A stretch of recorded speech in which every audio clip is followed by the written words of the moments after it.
நீங்க ஷேர் மார்க்கெட்ல இன்வெஸ்ட் பண்றாளா? உங்க பணம் உங்களுக்கு ப்ராஃபிட் தரலையா? அப்போ நீங்க செய்யறது மிகப்பெரிய தப்பு.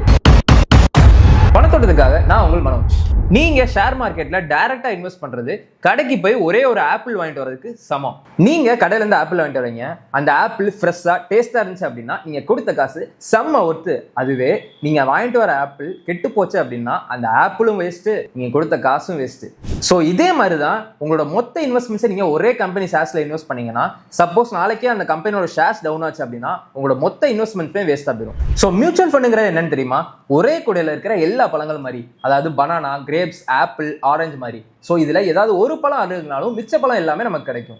ஸோ இதே மாதிரி தான் மியூச்சுவல் ஃபண்ட்ஸும், ஒரு கம்பெனியோட ஷேர்ஸ் டவுனா இருந்தா கூட மிச்ச கம்பெனியோட ப்ராஃபிட் எல்லாமே நமக்கு கிடைக்கும். ஸோ அதே மாதிரி தான் இங்க மியூச்சுவல் ஃபண்ட்ல ஃபண்ட் மேனேஜர்னு ஒரு எக்ஸ்பர்ட் இருப்பாரு.